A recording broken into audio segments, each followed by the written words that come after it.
pela esposa, pelos filhos. Nós te agradecemos, Senhor, porque até aqui o Senhor tem ajudado ele. E aquilo que o Senhor colocou no coração dele, Pai, certamente a nossa alma vai regozijar.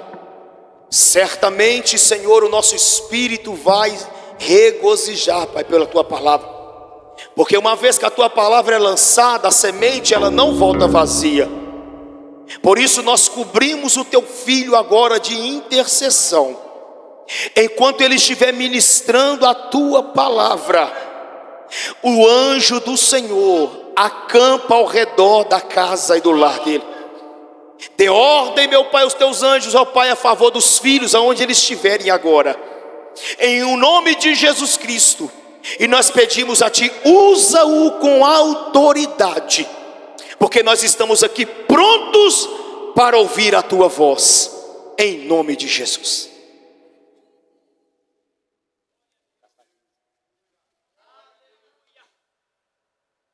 Amém, meus irmãos? Meus irmãos, eu vou dividir um texto com os irmãos, Josué capítulo 7.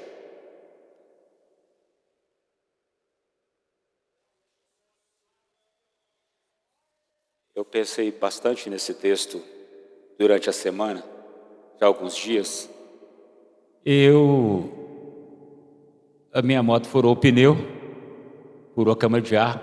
Sabe aquela oreada que você dá? Não tinha nada, não estava vazando, só que estava esvaziando, mas não estava furada. Aí eu fui, desmontei. Quando eu fui montar, eu montei com chave Phillips, furei a câmara de ar em vários locais. Que bom que furou. Porque eu precisei sair para comprar. Eu trabalho próximo do Mineirão, então eu passei pela Pedro II, isso na terça-feira. Passei pela Pedro II e retornei pela Antônio Carlos. Eu pude compreender o que a igreja anda à contramão.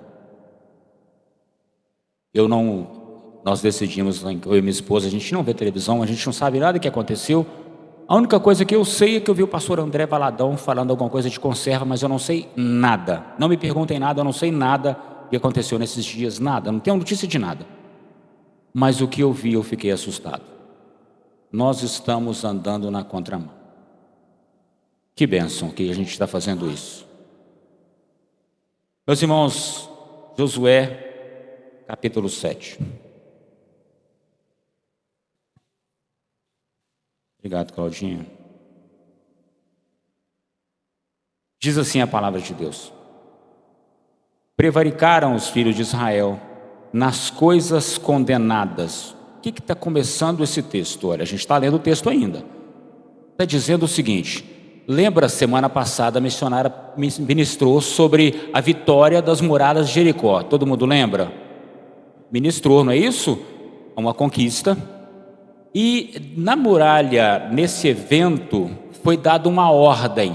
As coisas que deveriam ser consagradas não deveriam ser tocadas, eram exclusivas do Senhor. Até aí tudo bem da semana passada? Tudo bem, então vamos continuar. Porque Acã, filho de Carni, filho de Zebedi, filho de Zera, da tribo de Judá, tomou das coisas condenadas. A ira do Senhor se acendeu contra os filhos de Israel. Enviando, pois, Josué de Jericó alguns homens a Ai, que está junto a Bet-Avém, ao oriente de Betel, falhou-lhes dizendo: subi, espiai a terra. Subiram, pois, aqueles homens, espiaram Ai, e voltaram a Josué e lhe disseram: não suba todo o povo, suba uns 2 ou 3 mil homens a ferir Ai. Não fadigueis ali todo o povo, porque são poucos inimigos. Assim subiram lá o povo, uns 3 mil homens, os quais fugiram diante dos homens de Ai. Os homens de Ai feriram deles 36, e os outros perseguiram desde a porta até as pedreiras, e os derrotaram na descida. E o coração do povo se derreteu e se tornou como água. Então Josué rasgou suas vestes, se prostrou em terra sobre o seu rosto perante a arca do Senhor até a tarde, ele e os anciões de Israel, e deitaram pó sobre a cabeça. Disse Josué: Ah, Senhor Deus, por que fizeste o teu povo passar o Jordão, para nos entregares nas mãos dos amorreus, para nos fazerem perecer? Tomara nos contentáramos com o que fizermos da além do Jordão. Ah, Senhor, que direi? Pois Israel virou as costas diante dos seus inimigos. Ouvindo isto, os cananeus e todos os moradores da terra nos cercarão e desarraigarão o nosso nome da terra. E então farás o que farás o teu grande nome? Então disse o Senhor a Josué: Levanta-te, porque estás prostrado assim sobre o seu rosto. Israel pecou, violaram a minha aliança, aquilo que lhes ordenara, pois tomaram das coisas condenadas e furtaram e dissimularam, e até debaixo da sua bagagem puseram. Pelo que os filhos de Israel não poderão resistir os seus inimigos, viraram as costas diante deles. Porquanto Israel se fizera condenado, já não serei convosco, se não eliminardes do vosso meio a coisa roubada. Dispõe-te, santifica o povo e dize: santificai-vos para amanhã, porque assim diz o Senhor, Deus de Israel: há coisas condenadas no vosso meio, ó Israel, os vossos inimigos não podereis resistir, enquanto não eliminares do vosso meio as coisas condenadas. Pela manhã, pois, vos chegareis, segundo as vossas tribos, e será que a tribo que o Senhor designar por sorte, se chegará segundo as famílias, e a família que o Senhor designar se chegará por casa, e a casa que o Senhor se designar se chegará homem por homem. Aquele que for achado com coisa condenada será queimado, e ele tudo quanto tiver, porquanto violou a aliança do Senhor e fez loucura em Israel. Então Josué se levantou de madrugada e fez chegar a Israel segundo as suas tribos, e caiu a sorte sobre a tribo de Judá. Fazendo chegar a tribo de Judá, caiu sobre a família de Zeraitas. Fazendo chegar da família de Zeraitas, homem por homem, caiu sobre a família, caiu sobre Zubidi. E fazendo chegar a sua casa, homem por homem, caiu sobre Acã, filho de Carni, filho de Zebedi, filho de Zera, da tribo de Judá. Então disse Josué a Acã: Filho meu, dá glória ao Senhor Deus de Israel, e a ele rende louvores. Declara-me agora, o que fizestes? Não ocultes. Respondeu Acã a Josué e disse: verdadeiramente pequei contra o Senhor Deus de Israel, e fiz assim e assim. Quando vi entre os despojos uma capa babilônica, 200 ciclos de prata e uma barra de ouro de peso de 50 ciclos, cobicei e os tomei-os. E então estão escondidos na terra, meio a minha tenda, a prata por baixo. Então Josué enviou mensageiros que foram correndo à tenda, eis que tudo estava escondido nela, e a prata por baixo. Tomaram, pois, aquelas coisas do meio da tenda e trouxeram a Josué e todos os filhos de Israel, e colocaram perante o Senhor. Então Josué e todo o povo com ele tomaram Acã, filho de Zera, e a prata, e a capa, e a barra de ouro, os seus filhos e suas filhas, os seus bois, os seus jumentos, as suas ovelhas, a sua tenda e tudo quanto tinha, e levaram ao vale de Acor. Disse Josué: porque nos conturbastes, o Senhor hoje te conturbará. E todo Israel o apedrejou, e depois de apedrejá-lo, os queimou, e levantaram sobre ali um montão de pedras, que permanece até o dia de hoje. Assim o Senhor apagou o furor da sua ira, pelo que aquele lugar se chama Vale de Acor, até aquela data. Senhor, essa é a palavra que o Senhor ministrou no meu coração. Uma leitura extensa, mas que o Senhor possa falar conosco hoje, como da mesma forma que o Senhor falou quando o presbítero Sérgio ministrou, da mesma forma que o Senhor falou quando a missionária Rosângela ministrou, quando também o pastor ministrou sobre santidade no domingo, que o Senhor possa mais uma vez falar conosco sobre esse tema, que o teu Espírito possa falar conforme a necessidade de cada um. em nome de Jesus. Amém, meus irmãos? Gente, é bom, né? Nem falei para sentar, todo mundo já sentou. Gente, é rápido, né? Quinta-feira é assim. Aí, olha, o pastor já está meio século, fica mais difícil, né? Não é fácil. É verdade, é sério. Eu era doido para falar isso com ele, que ele ficava pegando meu pé. Meus irmãos, o livro de Josué, ele representa um momento decisivo na história de Israel. Quando Moisés é levantado, mais ou menos 430 anos que o povo está sendo escravo, e alguém tinha que bancar isso dentro do coração deles. Quando Moisés tira o povo do Egito e entra com eles na península do Sinai e fala com eles assim: adorem a Deus. Moisés encontra ali um grave problema, porque eles não sabem aonde adorar, eles não sabem a quem adorar. A primeira grande adoração teve que ser Miriam. Após atravessar o mar, ela começa a cantar: Ei, Israel, só o Senhor é Deus. No meio de um Israel que sente saudades das águas de barro do rio Nilo, de um Israel que todas as vezes que vai reclamar, ele reclama assim: pelo menos no Egito nós tínhamos uma cova para ser sepultado. Então 430 anos, mais 40 anos de peregrinação, quase meio milênio.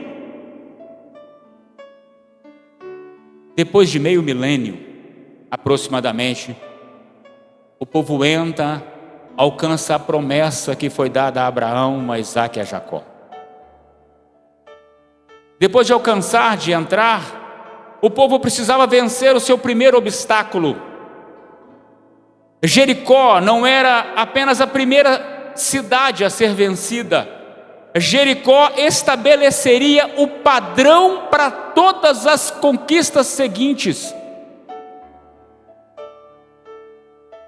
E Deus determina que tudo naquela cidade fosse consagrado. A obediência nessa cidade estabeleceria o que iria acontecer nas cidades subsequentes. Depois de o povo ver o mar se abrir, depois que o povo vê as muralhas, porque a Bíblia diz isso, as muralhas elas ruíram, é o que meu texto diz. Porque se cai para um lado, de acordo com a altura, entre mais ou menos 9 metros, 10 metros de altura, uma largura que passa carro por cima, se a muralha cai para dentro, mata o povo. Se cai para fora, mata Israel. Então o meu texto faz questão de dizer que elas ruíram. Depois de ver as muralhas, e entendam os engenheiros de plantão, quando a gente vê na televisão, quando explode um prédio, que tem um tanto de prédio e cai certinho, não é engenharia, é Deus que ensinou isso primeiro. Deus mostrou primeiro. Então as muralhas ruíram. Depois de ver o mar se abrir, as muralhas ruírem, vivenciar milagres, eu ainda estou introduzindo. No entanto, depois de uma grande vitória, depois de um grande acontecimento em Jericó, depois de viver tudo isso, no entanto, Israel sofre uma derrota inesperada diante da cidade de Ai. Uma cidade pequena, uma cidade que Israel não esperava, e essa derrota expõe uma verdade espiritual muito grande. E aqui eu quero deixar o título dessa mensagem: vitórias passadas não garantem o sucesso futuro quando a santidade é negligenciada. A presença de Deus, ela não acompanha o povo apenas por causa da promessa, mas a presença de Deus acompanha o povo por causa da santidade. Josué capítulo 7, versículo 13, declara que a razão do fracasso externo não está no inimigo externo, mas está no pecado interno. O texto revela que a santificação, ela não é opcional, mas ela é uma exigência de Deus. Se você não puder gravar tudo que a gente vai falar aqui hoje, que você possa gravar esse tema, que você possa não esquecer desse tema, que você possa gravar as três verdades que eu encontrei lendo esse texto. O tema é: vitórias passadas não garantem o sucesso futuro quando a santidade é negligenciada. Depois dessa introdução, eu quero deixar pelo menos 3 verdades que eu encontrei lendo esse texto. A primeira verdade que eu quero deixar é que o pecado oculto, ele pode trazer consequências espirituais coletivas. Presta atenção nisso. O pecado oculto pode sim trazer consequências espirituais coletivas. A cidade de Ai, cujo nome significa ruína ou monte de entulhos, é isso de forma curiosa, é exatamente isso que Josué capítulo 8, versículo 28 vai dizer quando Israel derrota Ai, no capítulo 8. A cidade de Ai, que significa ruínas, uma cidade estrategicamente localizada dentro da terra prometida. E o texto faz questão de mencionar que a derrota em Ai não foi por causa de falta de estratégia militar, não foi por falta de coragem, mas foi por falta do pecado oculto no meio do arraial. Acã, da tribo de Judá, ele desobedeceu de forma consciente a ordem do Senhor que diz: dos despojos de Jericó não vai pegar, são consagrados a Deus. Jericó representa as primícias. É Jericó, e tomar algo daquela cidade significa roubar aquilo que pertence exclusivamente a Deus. Acã confessa que viu uma capa babilônica, viu ouro, viu prata, e desejou e tomou para si. Isso nos mostra o progresso progressivo do pecado, semelhante àquilo que está escrito em Tiago, capítulo 1, versículo 14. Que o pecado, ele nasce no olhar, ele amadurece e ele se concretiza na ação. Embora Acã tenha agido sozinho, embora Acã tenha dito: olha, eu é que vi, embora ele tenha agido sozinho, o pecado trouxe consequências para a nação. 36 homens morreram, a presença de Deus foi afastada.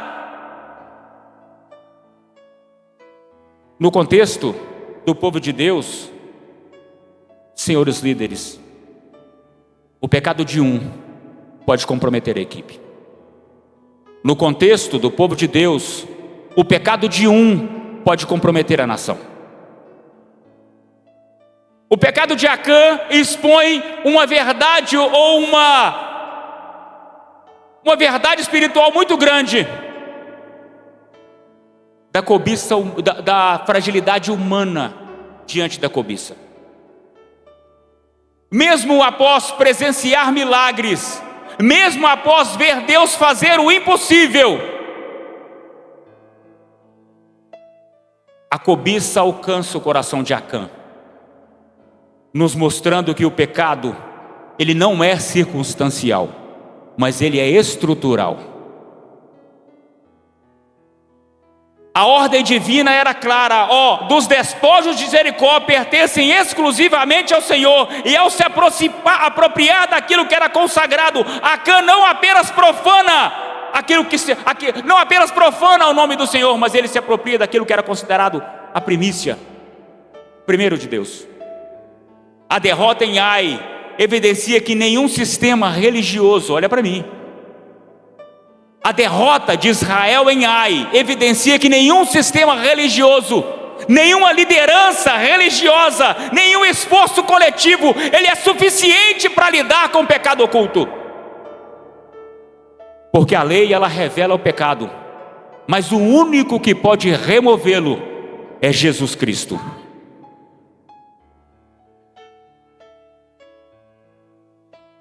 A segunda observação, ou a segunda verdade,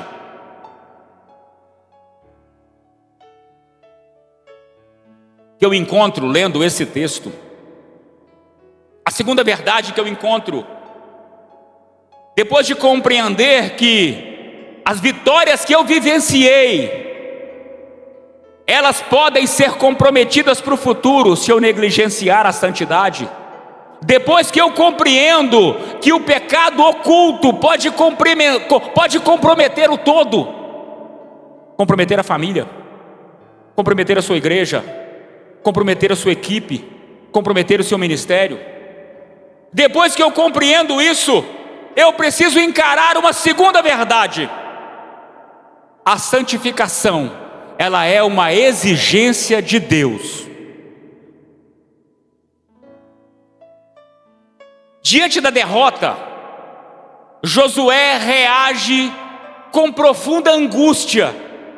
Diante da derrota, Josué demonstra uma profunda tristeza. Ele se prostra com o rosto em terra. E ele começa a clamar ao Senhor, demonstrando zelo, demonstrando temor.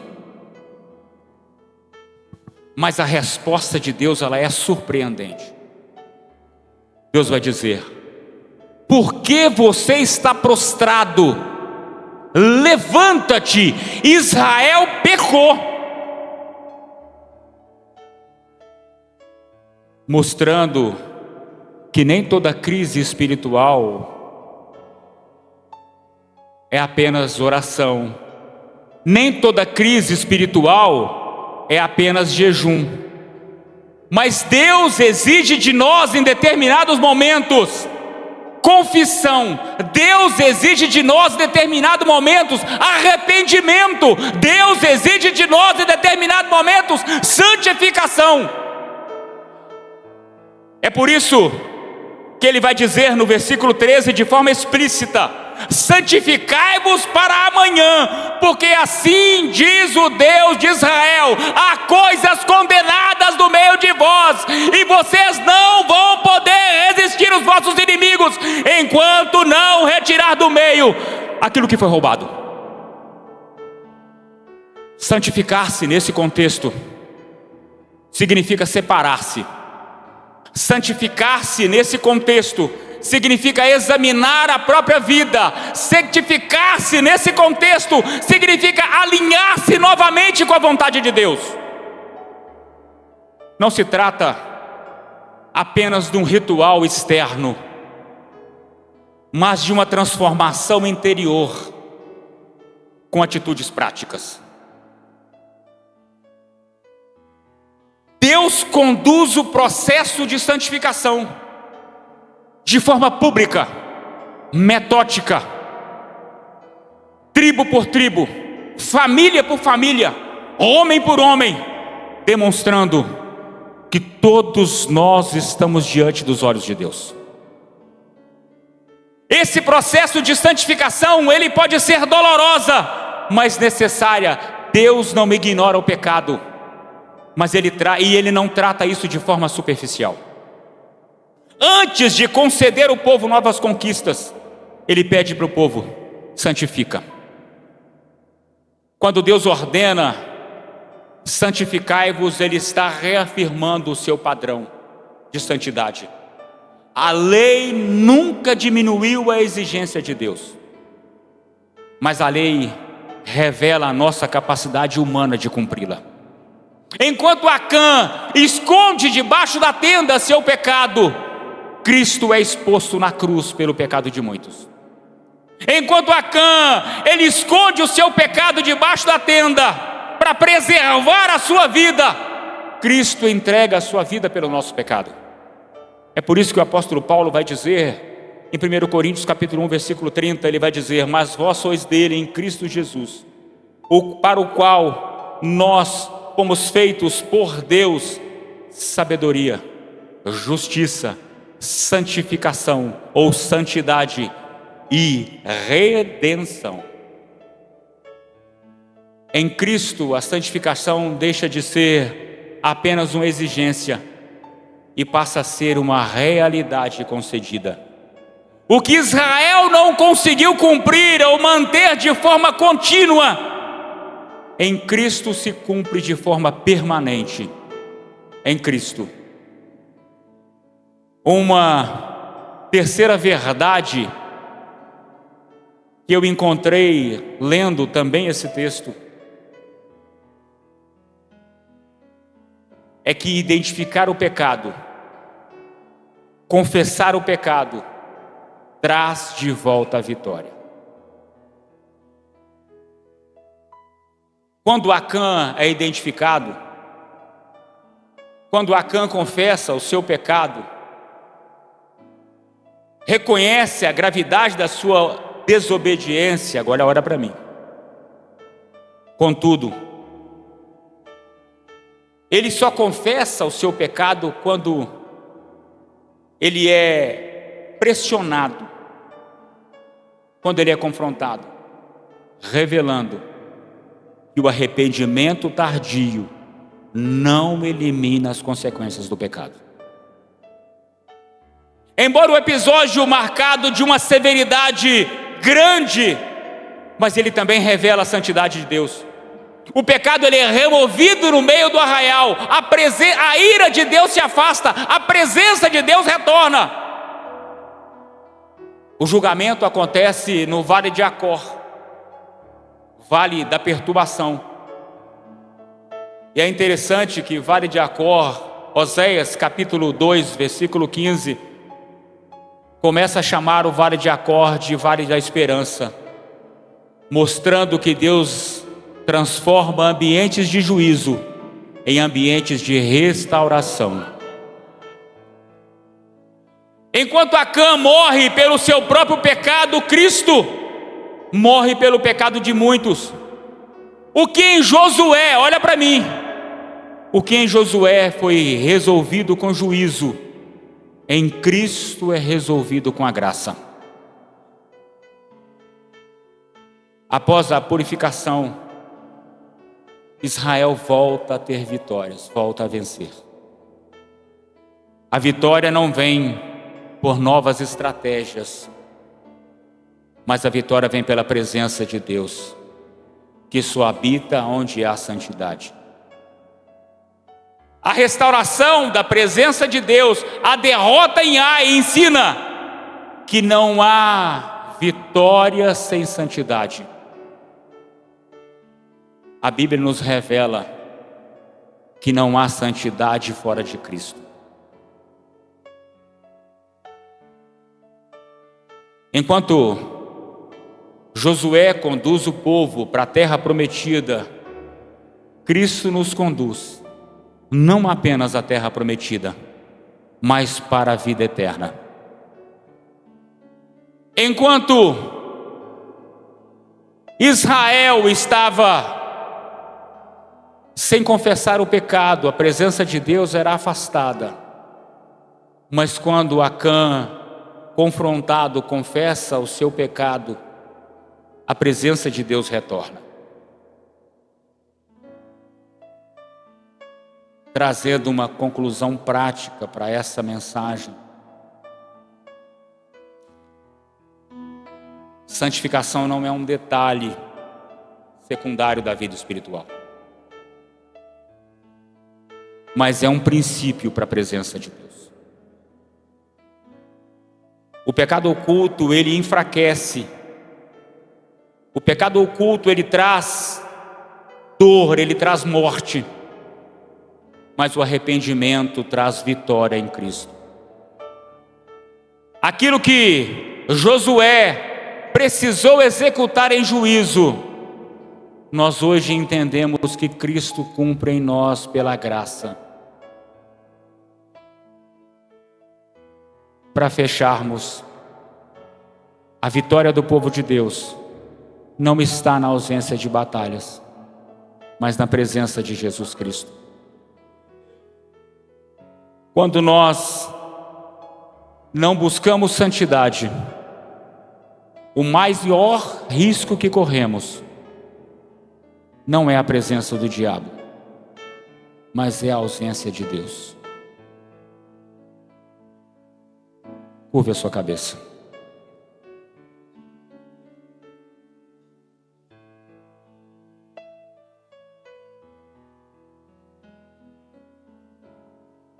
Eu não vou chamar ninguém aqui na frente, não é isso. O propósito hoje não é esse.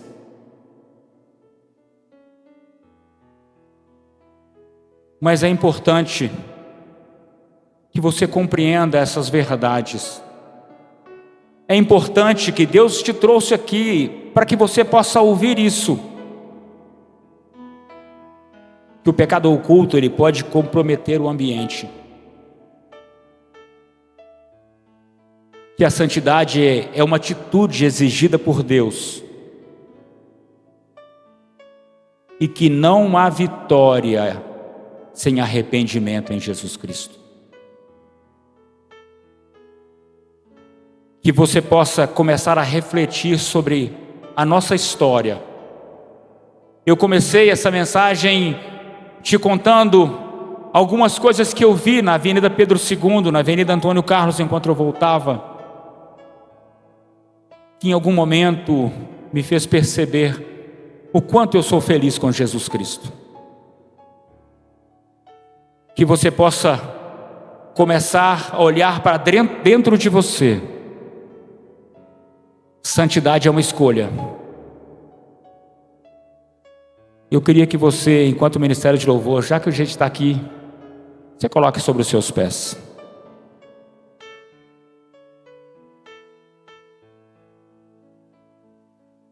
Eu quero orar junto com você.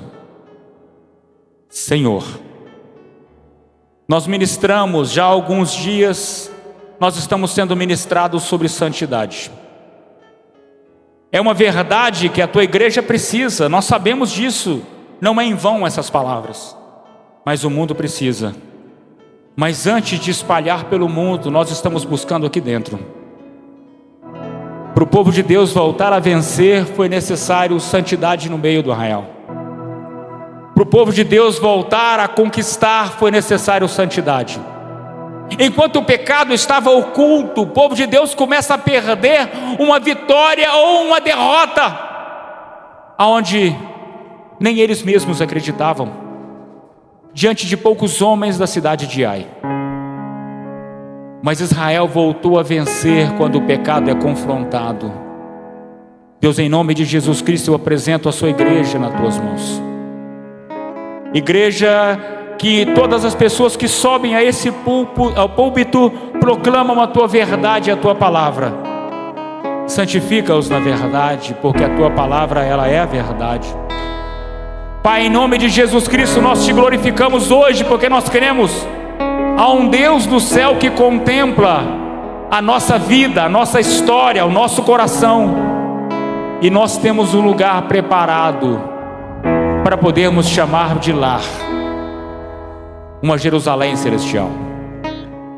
Pai, em nome de Jesus Cristo, que o teu Espírito Santo possa nos fortalecer para continuar caminhando, que o teu Espírito Santo possa continuar fortalecendo para que possamos caminhar um pouco mais, avançando para um grande dia, para poder encontrar com o Senhor nos ares. É a Bíblia que diz que tem uma mesa posta que vai do Oriente ao Ocidente, e quem vai servir nessa mesa é Jesus Cristo. Pai, em nome de Jesus Cristo, nós estamos aqui prostrados diante do Senhor, porque cremos que a santidade, ela é uma vitória do povo de Deus, é a nossa escolha. Nós estamos aqui, Senhor. Nós estamos aqui, Espírito Santo. Nós estamos aqui, Deus. Nós estamos aqui.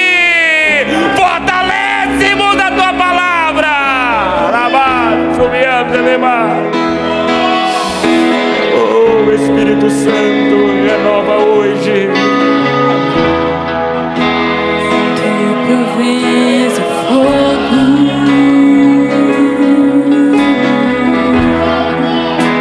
e o sacrifício, Senhor. Nós louvamos em forma de oração. Provês, Espírito. Essa é a nossa oração, Espírito Santo. Rasga o céu sobre este lugar. Essa é a nossa oração. Enche-me, Deus. Enche-me, Deus. Enche-me.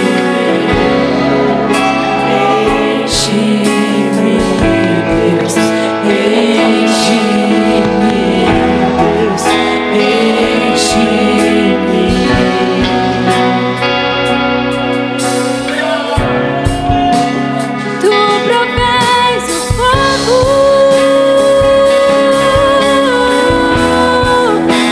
e o sacrifício sou. Tu provês o Espírito e eu me abro por inteiro. Enche-me, Deus.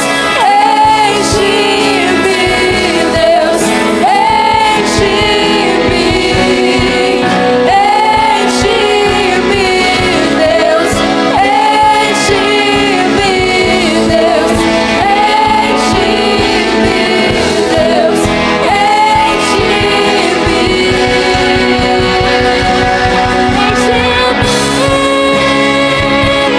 Até transbordar, derrama sua glória, derrama sua glória. Enche-me até transbordar, derrama sua glória, derrama sua glória. Enche-me, Deus. Enche-me, Deus. Enche-me. Enche-me, Deus. Enche-me, Deus. Enche-me, Deus. Enche-me. Aleluia. Aleluia. Deus tem falado conosco nessas semanas.